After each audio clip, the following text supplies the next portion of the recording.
CoinDailiers, selamat datang di acara ICO Talks. Ini merupakan acara perdana dari coindaily.co.id. Perkenalkan, nama saya adalah Kelvin Kizana. Saya seorang blockchainers dan ICO advisors untuk beberapa project startup dan ICO di Indonesia dan beberapa region di negara lainnya. ICO Talks ini akan membahas seputar mengenai startup-startup yang sedang melakukan ICO, project-project yang mereka, visi dan misinya mereka, dan juga challenge yang mereka akan hadapi untuk menghadapi pasar yang semakin kompetitif dan untuk juga sebagai satu sarana fundraising bagi mereka. Saat ini banyak publik melihat skeptis mengenai ICO, di mana banyak yang menyatakan bahwa ICO itu adalah scams, adalah penipuan, ya. Padahal banyak juga startup ataupun company yang mempunyai project ICO yang legit, yang juga sebetulnya sedang berusaha menunjukkan ke market bahwa mereka ini mempunyai project yang bagus, mempunyai produk yang bagus, dan juga mengharapkan funding yang cukup besar sehingga bisa mendanai project mereka dan bisa meluncurkan produknya ke market. Nah, untuk itu hari ini di edisi perdana ini kita sudah kedatangan tamu. Saat ini dua tamu kita ini sudah menunggu untuk diinterview, untuk berbincang-bincang dengan mereka. ICO project mereka menurut saya pribadi dan juga menurut teman-teman yang ada di CoinDaily ini merupakan sebuah project yang sangat luar biasa. Mari untuk menyingkat waktu kita segera bertemu dengan mereka dan kita ngobrol, ya. See you. Oke, so today kita di acara perdananya ICO Talks dari CoinDaily hari ini. Nah, ada beberapa hal yang kita pengen tanyakan dan mudah-mudahan teman-teman di sini bisa memberikan pencerahan, terutama ke teman-teman di luar sana yang lagi nonton kita nih, ya, yang bapak-bapak ganteng ini, ya. Beberapa hal yang mungkin kita perlu penjelasan lebih detail mengenai ICO projectnya kalian, kenapa pilih namanya Playgame. Tadi sih kita udah ada intro sedikit bahwa Playgame ini seputar entertainment, seputar gaming, ya. Jadi I think this is something yang bakalan seru banget lah untuk diceritakan ke teman-teman di luar sana, ya. Mungkin untuk awalnya kita bisa mulai just give a brief introductions, ya. Mengenai what is Playgame, and why you pick that name, and why Playgame. Karena yang kita tahu blockchain itu kan biasa di fintech, terus di supply chain something yang very boring, but you guys pick something yang really entertaining gitu loh, ya. So what is all about? First of all, pertama thank you untuk tim CoinDaily kesempatannya dan pada ICO atau orang-orang yang antusias sama kripto. Sebenarnya kita juga di sini adalah kripto antusias, ya. Jadi kita semua di sini holding some crypto atau believe in the blockchain, sama seperti saya. Kenapa Playgame? Kenapa something that is not boring? Karena saya juga lihat banyak ICO, melihat white papernya aja kadang udah malas baca atau nggak ngerti gitu. Karena it's trying to solve something that's very complex. Saya balik ke our mission, what we want to do adalah sebenarnya menggabungkan antara dua dunia, yaitu dunia game, bukan hanya gamers tapi game developer, dengan dunia orang-orang yang memang antusias di dunia cryptocurrency ini atau di blockchain ini. Dan memang Playgame itu juga untuk solving di mana indie game developer sekarang ini memang bisa dibilang mungkin awal tahun 2000 masih masih gampang cari uangnya, gampang membuat dapur mereka ngebul karena mungkin banyak job, banyak juga game yang langsung ditaruh di App Store langsung bisa naik. Dan sekarang ini sudah sangat susah karena benar-benar competitionnya udah sangat banyak orang yang membuat game, dan yang membuat game itu juga bukan orang-orang yang kasarnya dananya kecil.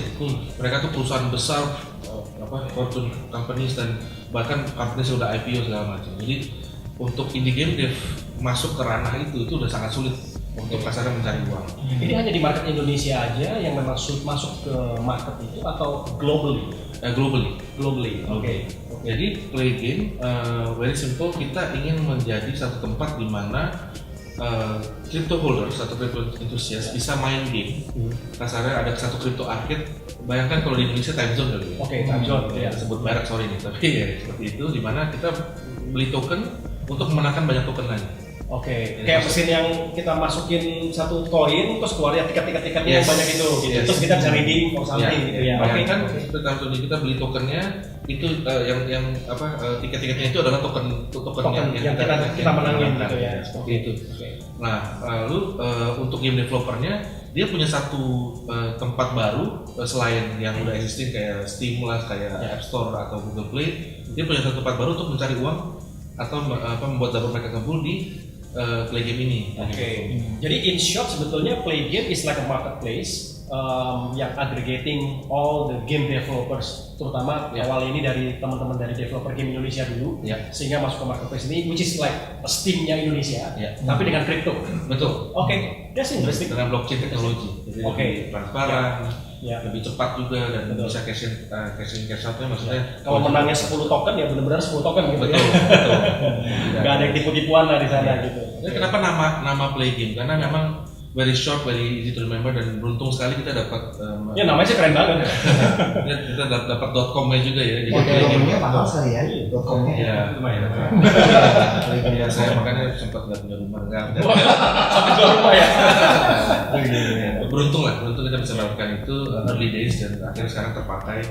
Dan ya easy to remember, once sekali kita dengar nggak akan lupa dan nggak akan salah spelling ya playgame.com. Ya, easy in people's mind loh. Iya.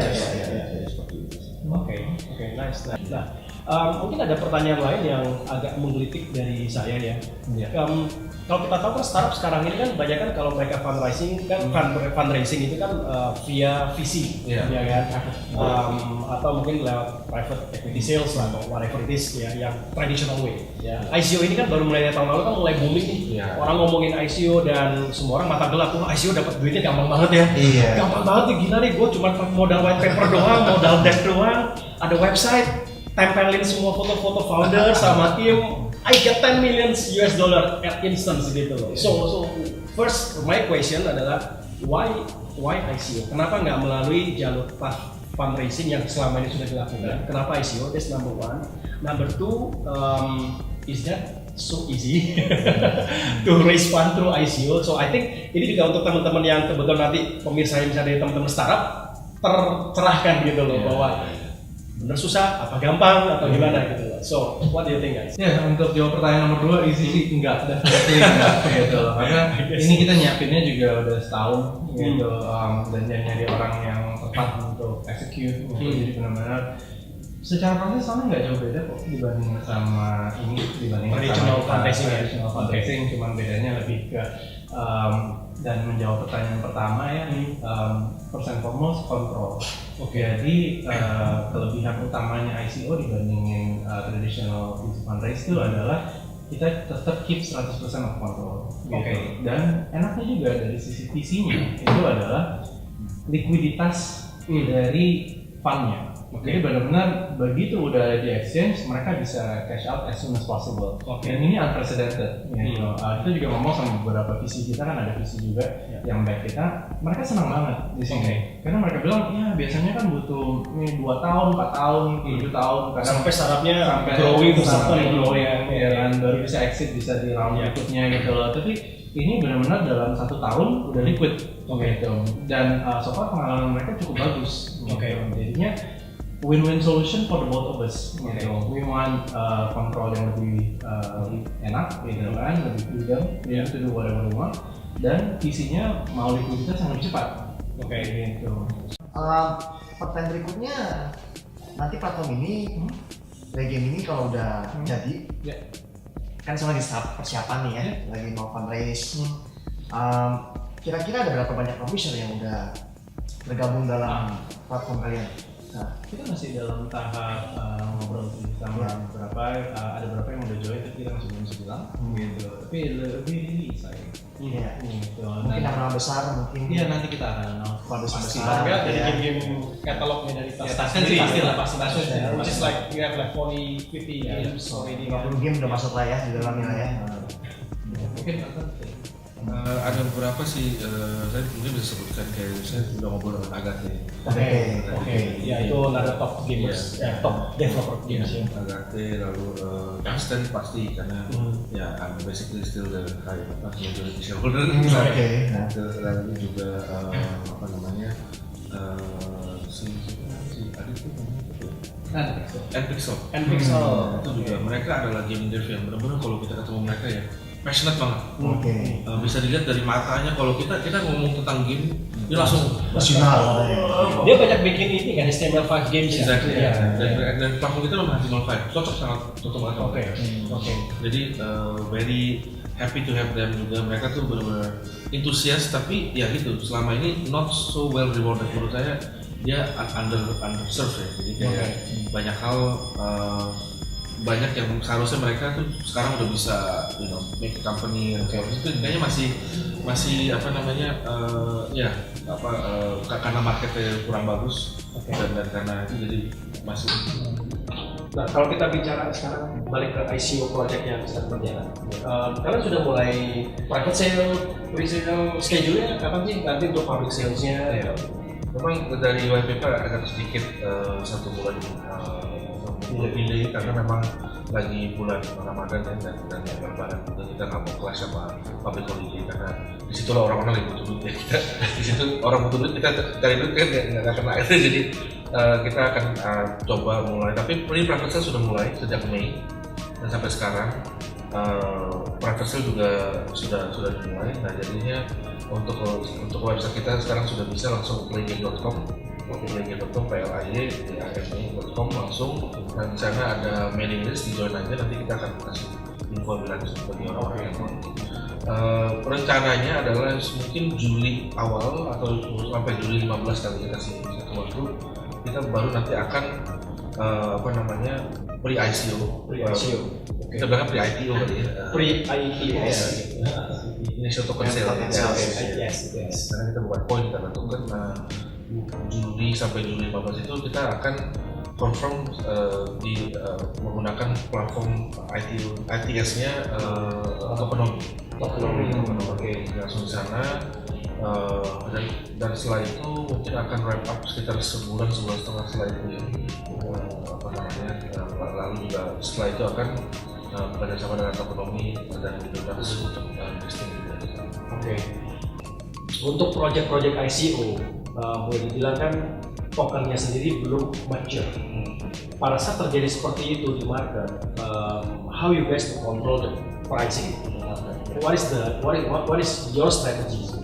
Sebagai orang-orang passionate untuk membangun ekosistem ini yang itu bisa aja kita pakai cara yang kayak kita harus ada pool of fund nanti kita bisa pump and dump lagi atau jaga harga dan sebagainya.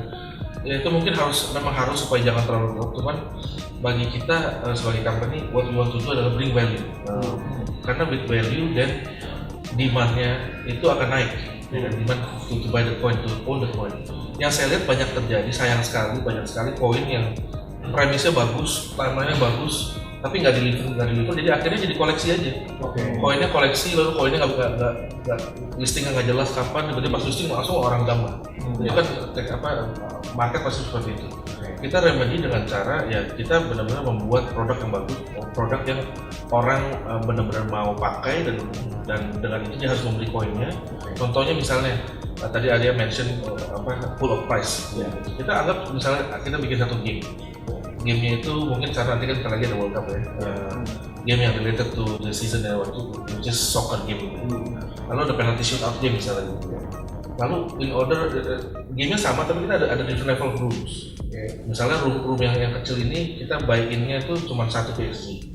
Tapi nanti ada room yang kita bukan buy-in ya, tapi asal kita hold 10.000 PXG kita udah bisa main. Lalu price pool-nya besar gitu misalnya satu Tesla atau bagaimana gitu kalau intinya kita akan bikin satu kompetisi yang ada people can hold satu nomor let's say 10.000 PXG untuk main satu game ini dan hadiahnya besar selama 24 jam atau mungkin 1 minggu. Bayangkan misalnya 10.000 orang main, berarti 10.000 orang yang hold 10.000 token PXG berarti kan berapa tuh 100 juta token ada di is out from the market ya kan? Berarti di kolom supply itu dia nggak ada di mana-mana karena dia full di situ untuk mainin selama seminggu. Selama 1 minggu ada 100 juta token yang kasarnya lagi di hold gitu. Ya. Itu akan membuat harga naik kan ya, karena di mana naik orang ingin main untuk mendapatkan hadiah itu pas dilihat di market di ekonomi itu di mana wah lagi short of supply gitu.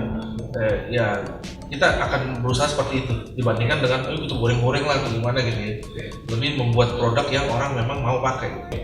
Any additional questions? Mungkin kita kasih kesempatan buat founder-foundernya nih, meyakinkan para penonton.